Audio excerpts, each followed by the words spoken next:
Good evening, everyone, and welcome to our virtual phone bank training. My name is Eric Salcedo. I am the National Field Director with APIAVote. And thank you, Emil, for organizing this training. Emil, why don't you introduce yourself, and then since we're a nice audience, everyone else, if they can introduce themselves. And why don't you let me know if this is your first time phone banking, or if you've done phone banking before. Hi everyone, Emil here from JCL. I'm one of the fellows over in our DC office, and I've been the one leading our civic engagement efforts. So for those from OCA, I'm Janet's counterpart in our organization. And thank you again all for doing this training this time, and thank you once again, Eric, for accommodating us and doing this training for our organization. Great, thank you. This is Janice. I'm with the Sacramento chapter of the JCL. Thank you, Eric, as well. I know it's late for you guys back east. Oh, not too late. I would have been up anyway, so that's fine. Thank you. And I've done a webinar before, but not in this format. Okay, have you done phone banking before? Phone banking? I don't think a virtual phone banking, but we did make calls last year or last summer. Okay. Great. How about I guess I have people's names, so I can start calling on you, or you can volunteer. This is Danny. I'm with OCA Sacramento. We did this same APIAVote phone banking 3 years ago, I believe. And I work with Tong Pao from OCA National. Great.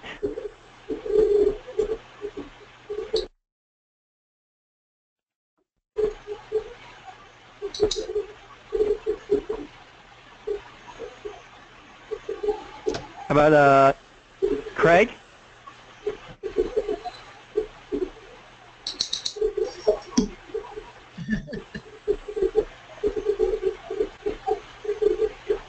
Okay, or how about, let's see, we heard from Janice. Craig is with our chapter, Sacramento chapter. With your chapter? Okay, great. And let's see. Hello, this is Greg Jung from OCA Sacramento. Thank you very much for the training tonight. Great, thanks for jumping on. Okay, well, if anyone else wants to introduce themselves later, that's fine. So how about we get started, and I'm just going to mute everyone for a little bit, just so it's a little bit cleaner with the audio. But if you like, you can just type a question here in the chat box, and let's see, you can, so, yeah, Craig, can you be a presenter? I can, you are allowed to chat right now, so you should be able to speak.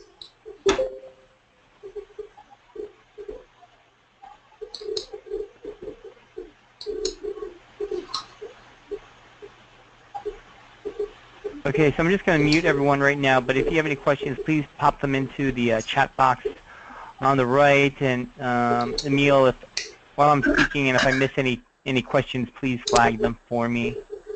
Okay. So, phone banking in VAN.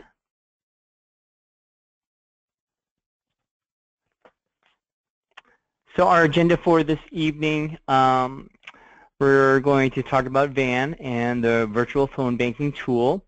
We'll talk about phone banking 101, planning, timing, timeline, and tips on volunteer recruitment, although I don't think that's going to be an issue for us. Myths and realities of phone banking, so what to expect and how to inoculate your volunteers in terms of, if you phone banked before, you know they have certain, it's not the, sometimes people are rude. So how do we prepare our volunteers for that? Great. Any questions so far? No? Okay. No questions. Excellent. So the hard copy way, the old way, right, the obsolete way are normally we would print out these hard copy paper lists, right? It has the name of the voter, their telephone number, the response codes, which way they're going. Very limited space, like we have their early vote location, but we don't have that much information on here. We might have their age, their gender. You probably have to guess from the name. So not much information, but now we are using online digital technology, right? The completed lists, they can get lost, right? Data entry was time intensive. Oh yeah. So not only would you have to fill it out on the piece of paper, you would have to turn that piece of paper into someone, and then they would have to data enter that information into the computer. So there's a lot of steps there, and the list can get lost, right? So we switched that to the VAN software. So the way this software works is it's uploaded with what's called a Catalyst voter file, which is public records, such as your voter history, that is combined with consumer data, which allows us to match up your name, your age, your gender, your ethnicity, and other information. And then we use those to create the phone list that we're going to be calling on Saturday of API voters in the Sacramento area. So what's really nice about the virtual phone bank, right, is that there's more information. So you'll see a screen in a second that will show like all the information that you can find out about the voter. Data entry is immediate because we're entering the information directly into the voter file as we make our phone calls. It's a little bit faster than paperless, the dialing, not so much for the virtual phone bank. But the nice thing is that the lists don't get lost, right? So we don't have to worry about you spilling coffee on your list or not turning it in fast enough. So there are some requirements with the virtual phone bank. One, there has to be a computer, and that computer has to be connected to the internet since it's a web-based application. You could call from a landline or a cell phone, doesn't matter which. People always ask, can we use the VAN with a tablet or an iPad? Sometimes it works, sometimes it doesn't. So I wouldn't say everyone bring in a tablet on Saturday, because sometimes it works, sometimes it's kind of iffy because sometimes it's like the flash software that they use. So I would just play safe and bring a laptop so you can use a computer. So this is what it looks like in VAN, right? We have the name here. We have the telephone number. You're able to click, yes, no, if you're able to talk to the person. The script is right in here. So drop-down tools in terms of yes, no, unsure in terms of the response. We have more information that we can have here, a longer script. And then all the other additional information, right? We know their polling address, right, where their polling location is located, when they registered, where their early voting location is, and not only the location but the hours. So there's a lot more information that we can put onto the screen versus printing out in those small, limited spaces in the old paper lists. Some things you have to watch out for, though, when you're entering in the data is, like, what is your response for each section or each person. So if a phone has a busy tone, I would put that in as disconnected, right? Not busy, but disconnected. Or If a voter says they're cooking dinner, you call, oh, I'm cooking dinner, then I wouldn't put that as disconnected. I'd put that as busy or call back. If a voter refuses to vote, says there's no use in voting, I would put that down as refused. If there's multiple people under one phone number, right, after you talk to one person and you ask their husband, right, for example, to talk to the husband, and they say, well, you don't need to talk to him, I'll pass on the message, well, then I would mark that person as left message. And if they say, we voted every year for the past 10 years, we'll definitely vote, then I would just mark them as a yes, and so we don't have to worry about calling them at a later time. So these are some of the results that you'll see when you are data entering them. Like, so not home, oh, they're not home right now, refused, I don't want to talk to you, deceased, moved, they no longer live here, call me back later, I'm cooking dinner, busy is, yeah, I can't talk right now either, busy, then I would just stick with callback versus busy. Left message, leave a message on the answering machine or voicemail.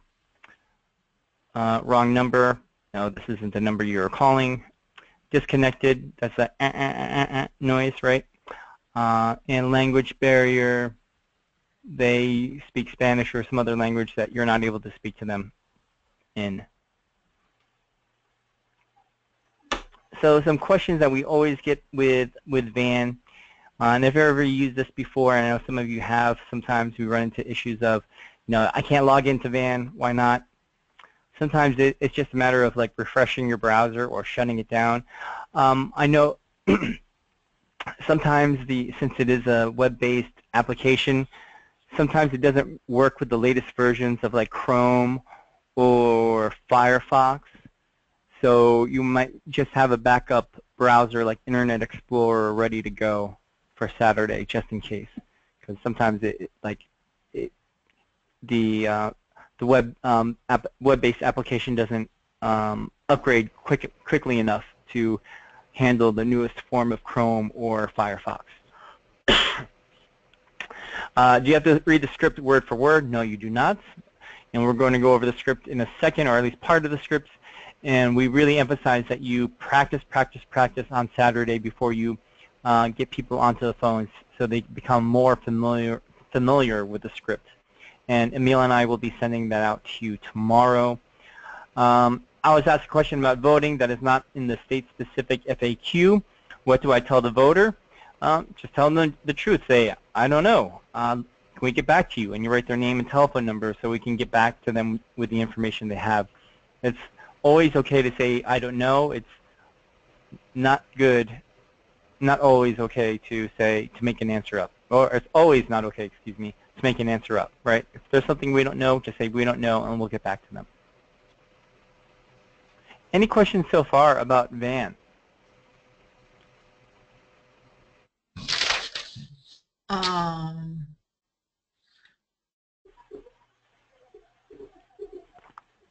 I have a question. What do we do? What is here we don't, I don't think we have early voting here. We have absentee ballots. Mm-hmm. So if they,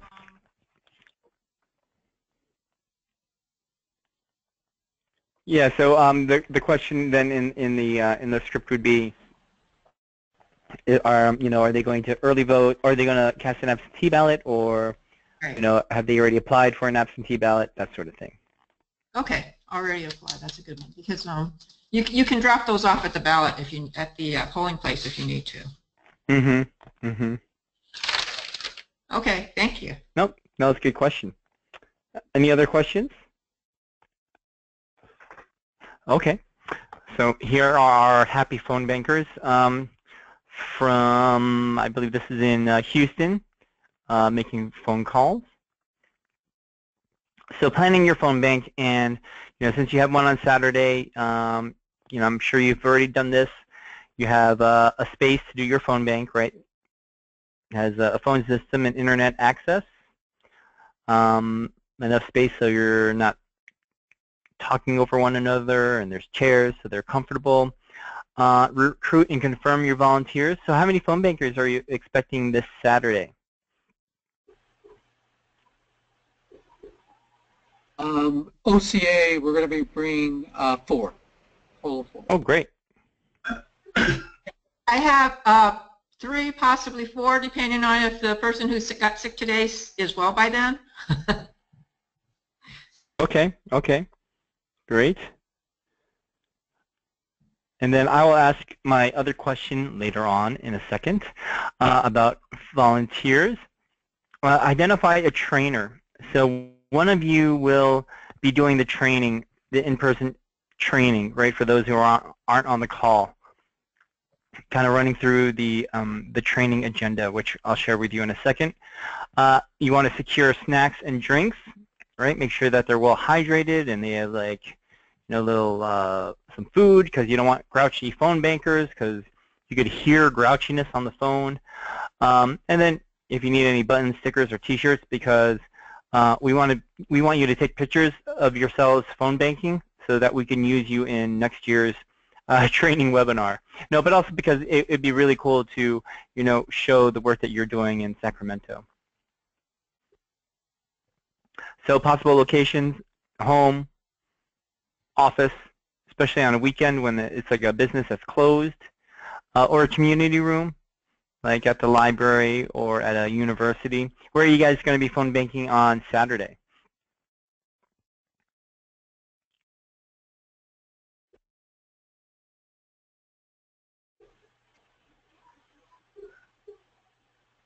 All right. The JCL has an office. We have 2 rooms. We can easily fit the number of people that'll be there. If we have 10, we can fit that. We have internet. There's a restroom. Oh, and I found out there's parking on Saturday after all. Parking, good. street on as well. There's a parking lot in behind, but there's the city has just changed some of the parking hours. So Saturday is free. Okay, great, great. Excellent, excellent. Let's see. So what you'll be preparing tomorrow, because we'll be sending out, the script and the FAQ tomorrow. You want to make sure there's paper for your phone banker so they can take notes, especially if they have to call someone back. Because one of the downsides with the web-based system is that once you click next, you're not going to be able to go back to that voter. So you want them to make sure that they write down the information right then and there. They have a writing utensil, the phone script, and we'll be rehearsing. The one that we rehearsed tonight isn't the one you'll be using on Saturday. A sign in, sign out sheet, so you know what time they showed up and what time they left. The FAQ sheet that we'll be providing for you about California elections. And then the tally sheet. So just a little scratch sheet so that they can put dash marks on how many people they talked to, how many people said yes, no's, undecided. Because while uploading into Van is instantaneous, generating the reports as to how you did is not. So especially since you're going to be phone banking on Saturday, either Emil and I, we should be able to check Van throughout your phone bank, but we might not be able to give you the precise number at the end of your phone bank. And at the end, you want to be able to share everyone's successes. You want to go around and say how many people they were able to call, how many said yes, how many said no. That way, everyone hears everyone's successes, and they can all share that. So here's the quick training agenda, right? So allocate 30 minutes before your phone banking actually begins. Between the time they arrive and when the phone banking begins is 30 minutes where you're going to be doing all of this. So you welcome everyone. You do quick introductions, kind of like how we did on this webinar, where you ask, their name and if this is their first time doing it, because then the other new phone bankers will be like, okay, I'm not the only new person here, and then they'll also be like, well, those are the veteran phone bankers that I could go to and ask them questions. ID the purpose of the activity and the connection to the overall goal. So obviously you're calling voters in Sacramento County who you want to push towards the goal to vote in November. These are voters who don't always vote, and they need a nudge from us to vote. You want to review the FAQ for each state, so look through the FAQ so that they know where, the answers are to the questions that they'll be asked during the phone bank. And then role play the phone script. And the first time you role play it, you'll be the one modeling it with someone else. So you pretend to be the caller, and the other person pretends to be the voter, and you just rehearse the script with them as the phone banker. After that, you ask everyone up to pair up, and they practice talking to each other. There's no such thing as too much practice when it comes to training volunteers to phone bank. Because once they're live and they're talking to someone, that's when they'll get all nervous. So it's always good to practice, practice, practice. Review the tally sheet, again, because that's really going to be the quickest and most accurate way at the end of the phone bank for you all to get the numbers of how many people you called, how many people said yes, no, and undecided. And then ID the expectation for the phone bank, saying, we have X number of telephone numbers that we need to call, and we'll be able to get it done with if everyone keeps on the phone and not take too many breaks, and make sure that our community goes out to vote. So also remind people to be proactive, right? Smile. So if I'm speaking to you on the phone like this, you could definitely tell that I'm not smiling, right? I can't even try to sound cheerful on the phone unless I'm actually smiling. And you can hear, when people smile, you could hear that through the telephone. So remind them to smile, right? Talk about issues that they care about, meaning that while they're talking to them, and if the voter's like, well, I don't think that's an important issue for me, or my vote doesn't matter, have them speak honestly as to why they believe it's important for them to vote in a nonpartisan way, right? You can't say you have to vote because, we don't want her to be president, or you have to vote because we think he's crazy. Just say, we want you to vote because we feel it's important for our community's voice to be heard. And if you talk to someone and they sound really enthusiastic, like they're really glad you called, they're like, oh, I'm a big fan of the JCL, or, oh yeah, I've always, I've always admired the work of OCA. By all means, ask them to volunteer for your next event or for your next phone bank.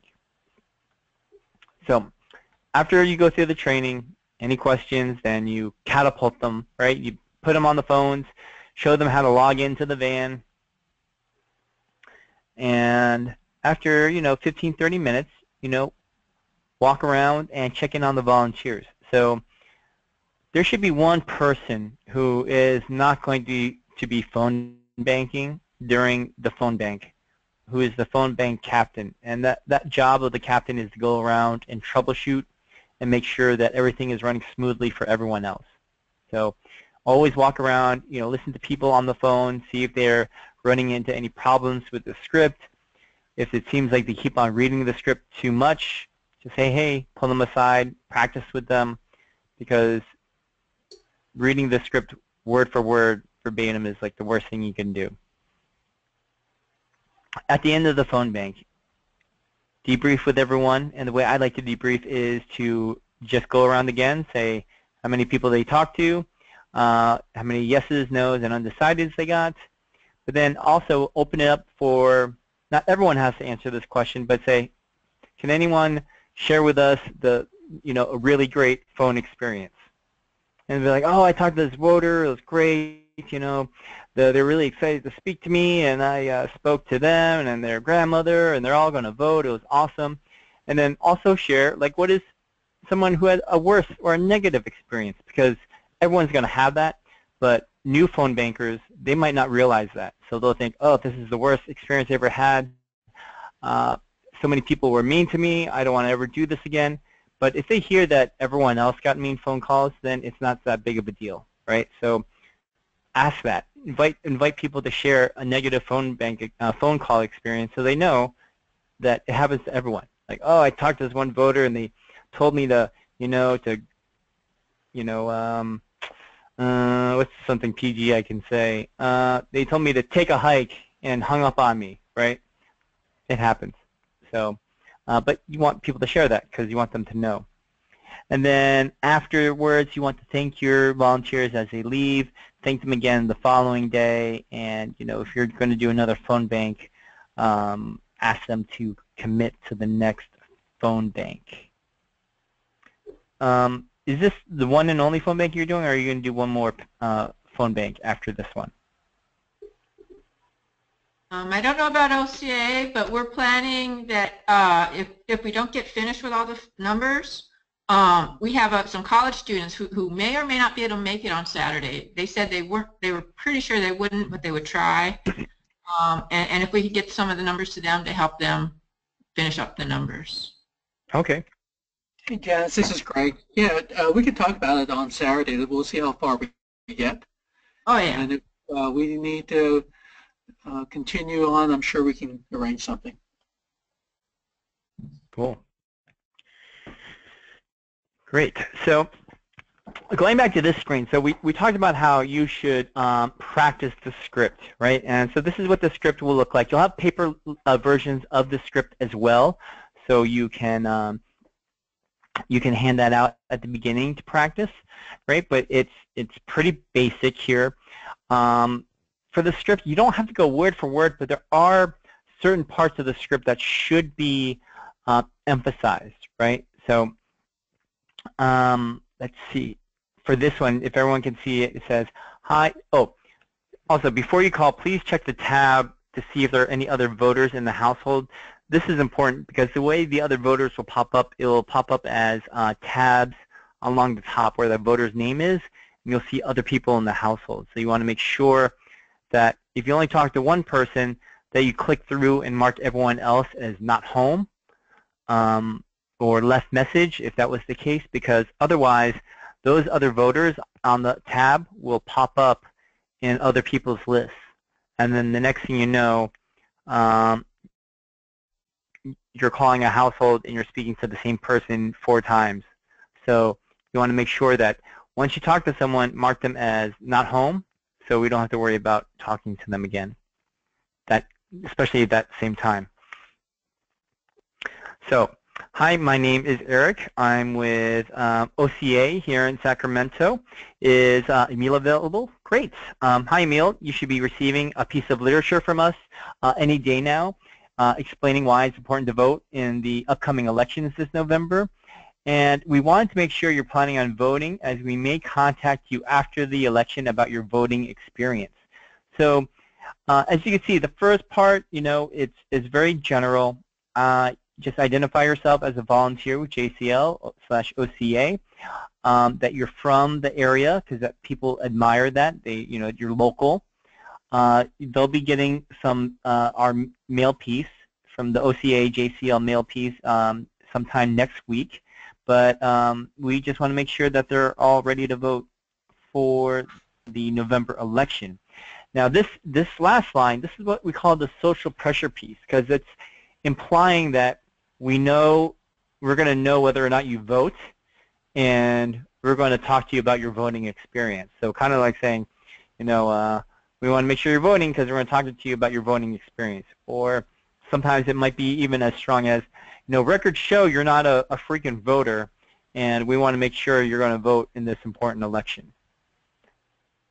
Both of those is what's called the social pressure line, and one, it's nothing nefarious because public voting is a public record.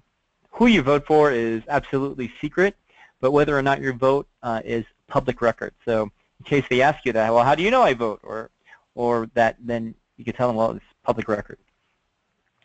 So if they say yes, then you say great, and then you go to the how ask, right? How are you going to vote early or absentee ballot, or are you going to vote on election day?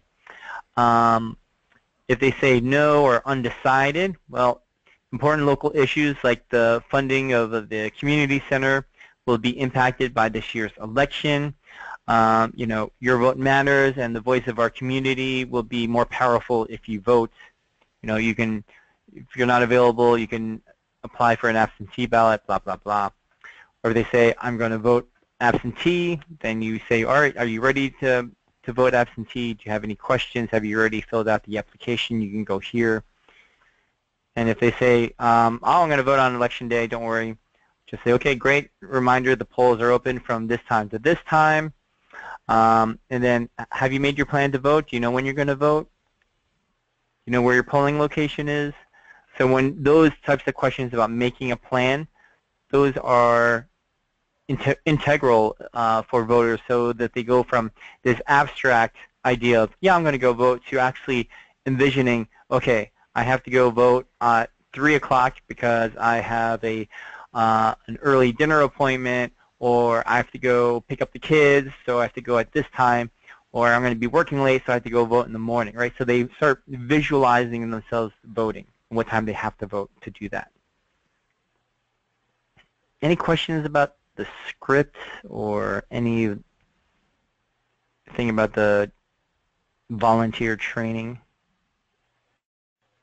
If they don't know where their polling place is, how do we find that for them? Okay, good question. Great. It will be either it should be listed in the van, right? So it'll be listed where their polling location is. If not, it'll also be available. We will give you the link in the FAQ of the polling location lookup. So you should keep that open in a separate window, so that you could just tab over to it and enter in the person's address, which we have, and we can give them their polling location. Okay. That makes sense. Great. So some myths and realities about phone banking. Remember, some myths. So every number that you call will be the person listed on the call sheet.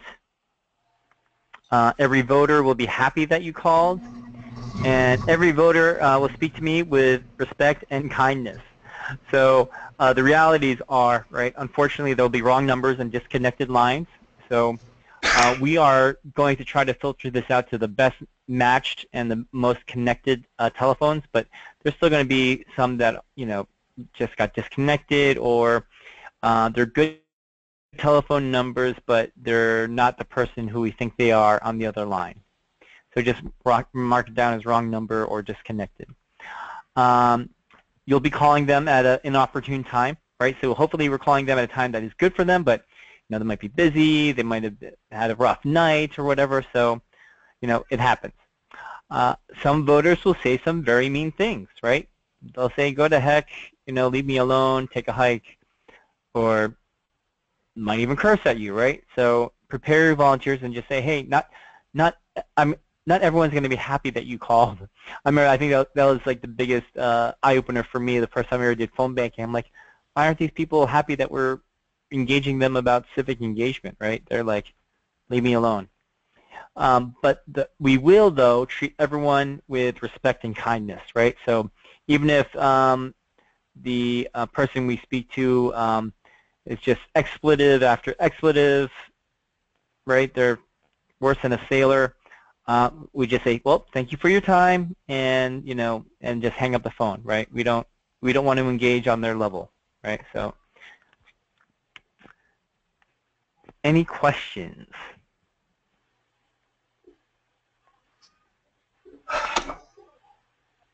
You know, what I took out from here was in terms of volunteer recruitment, where I talked about the rule of halves, and that if there's no name and no telephone number, then the volunteer doesn't exist. So earlier, I know people said OCA is bringing 4 and JCL is bringing 6. Is that correct still? I think we're bringing four-ish, depending. Okay. Oh, 4-ish. Okay, and OCA is bringing 6 then, right? I think they're both bringing 4. Yeah. Okay. So then the question is, that I always like to ask, is how many names and how many telephone numbers do you have for those 4? So Janice, for the 4-ish that you're bringing, how many names and how many telephone numbers do you have? That we have to call? No, the volunteers that are coming to the phone bank on Saturday. Yeah, I have their phone numbers in and emails and. Oh, good. Okay, so you have their names and their phone numbers. Great. And for OCA2, do you have the names and telephone numbers for the phone bankers? No, I will by tomorrow. Okay, good. Because then it sounds like, well, officially then, because the mantra is if there's no name and no telephone number for the phone banker or for the volunteer, then they don't exist. So right now then, we have the 4 from Janice and no one yet so far from OCA because we don't have their name and telephone numbers. So Okay, so we haven't. Yeah. We haven't. This is Focus Janice. on that tomorrow. Sorry, we haven't input anyone's names or phone numbers. I mean, I can get it from them, but I don't have their phone numbers on with me right now. Oh yeah. No, I'm just giving that as an example of, like, say I was talking to Emil. I'm like, Emil, how many people do we have for next week's phone bank? And he goes, oh well, it's going to be me, Janice, and Craig. And Craig said he's bringing 5 other people. Well, how many people am I counting on? Really 3, right? Because I have Emil, Janice, and Craig. The other people are just a number, right? There's no name or telephone number for them, so they don't exist yet. So just to get into the practice of, we don't count +5s or +2s. Just they're going to say +5. We want 5 of their names and 5 of their telephone numbers, right? So just good practice for volunteer recruitment when it comes to this. Okay. Janice, are you there? This is Craig. Hi, Craig. Hi. I'll be there on Saturday. Yes. Thank Great. you. You're welcome. So any questions? We'll show you how to, so we'll give you the login and the password for the van, and we will show you how to, we'll be available for the phone bank on Saturday. What time is it again? Pacific time? It is at 10 in the morning. 10 o'clock? Okay, so yeah, we'll be there, before 10 o'clock. Why don't we, when we give you the logins, actually when we give you the logins tomorrow, let's practice walking through how to, log in to the van. Who can we talk to tomorrow that we could do that with? I'm available. I don't know if no one else is. I'm available. Janice? Okay. So Janice, how about Emil and I, or one of us will walk you through the login process just so you could show everyone else how to do that part, okay? What time did you want to contact me tomorrow? Because tomorrow's Friday. Yeah. Emil, do you have a particular time, or? I guess after work would, well, actually, are you available during the